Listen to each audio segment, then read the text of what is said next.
हरे कृष्णा।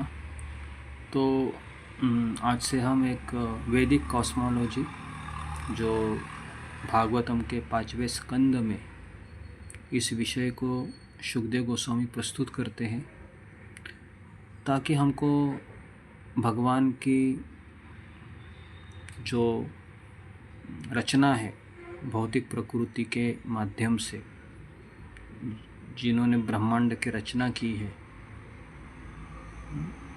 तो उसको हम जान सकें। तो इसलिए हम छोटे छोटे वीडियो बनाएंगे ताकि इस विषय को स्पष्ट किया जाए बहुत अच्छे तरीके से, जिससे हम भगवान की महानता को समझ सकें। तो आगे बढ़ने से पहले हम प्रार्थना बोलते हैं। ओम अज्ञान तिमिरांधस्य ज्ञानांजन शलाकया चक्षुरुन्मीलितं येन तस्मै श्री गुरुवे नमः। श्री कृष्ण चैतन्य प्रभु नित्यानंद श्री अद्वैत गदाधर श्रीवासादि गौर भक्तवृंद। हरे कृष्णा कृष्ण कृष्ण हरे हरे, हरे राम राम राम हरे हरे।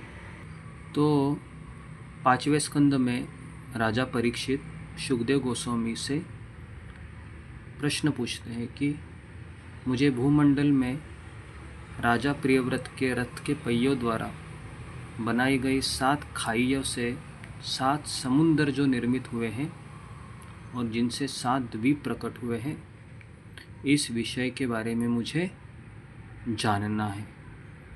मैं भूमंडल के विषय के बारे में, उनसे माप गुणों के बारे में सब कुछ जानना चाहता हूँ।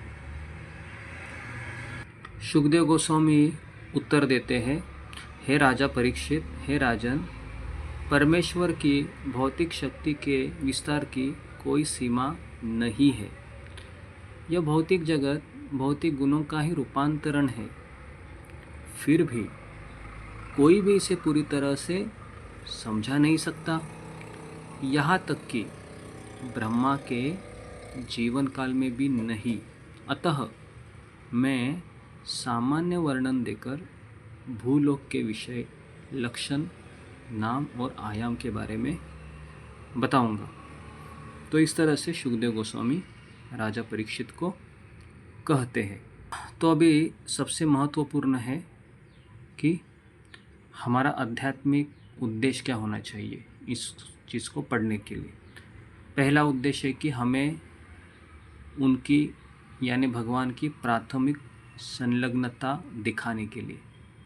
सबसे पहला उद्देश्य है कि हम हमारे 24 घंटों में से जो सबसे प्राथमिक जो कार्य है,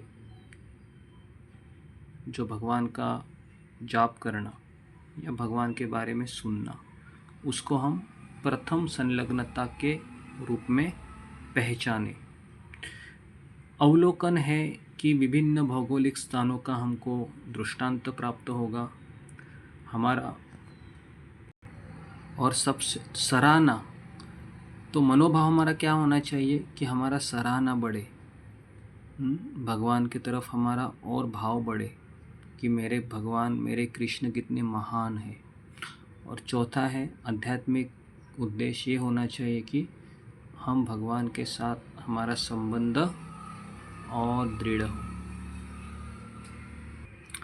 तो भाग 1 में हम देखते हैं कि जो भूमंडल है उस ब्रह्मांड की क्षितिज संरचना का हम वर्णन करेंगे।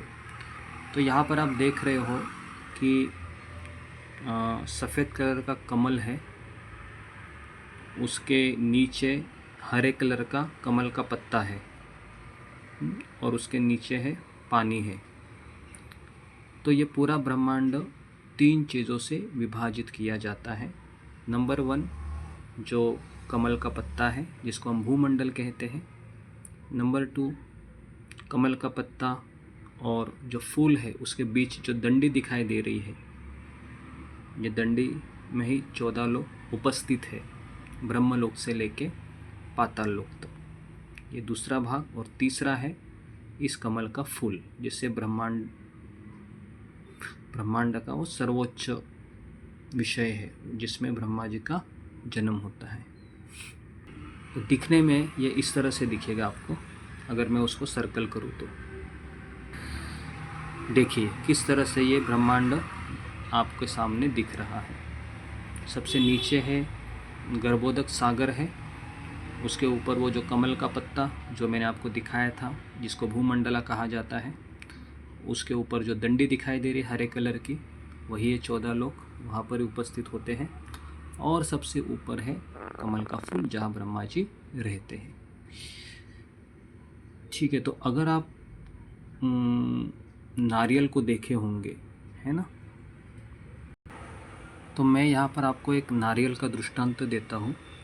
अगर आपने नारियल देखा ही होगा, तो ये पूरा ब्रह्मांड एक नारियल की तरह होता है। और उसका जो अगर आप नारियल को तोड़ोगे तो नारियल के आधे भाग में पानी होता है जो इस तरह से दिखाई देता है, ठीक है, और आधा भाग खाली होता है, ठीक है। तो ये जो आधे ब्रह्मांड में केवल गर्भोदक सागर का पानी है और बाकी आधे में वह एक पत्ता है और पत्ते के ऊपर कमल का फूल है। तो आपको समझ में आ रहा होगा। फिर वो दिखने में कुछ ऐसा दिखता है, ठीक है जी। तो यहाँ पर हम रुकते हैं। एक चीज़ रह गई है आपको बताना कि विभिन्न शब्दों का परिभाषा भी होगा, क्योंकि ये जो द्वीप है, कुछ शब्द है जो हमें पता होने चाहिए कि द्वीप किसे कहते हैं। जिसमें दोनों ओर से पानी हो उसको द्वीप कहते हैं। जैसे जम्बू द्वीप। वर्षा मतलब जो दो पहाड़ों के बीच की जो घाटी है उसको वर्षा कहते हैं। जैसे भारतवर्ष, इलाव्रत वर्ष। योजन मतलब दूरी की मापना, लगभग 8 मील या 13 किलोमीटर एक योजन के बराबर होता है। और 1 मिलियन योजन मतलब 10 लाख योजन, ठीक है। तो आगे के वीडियो में हम आपको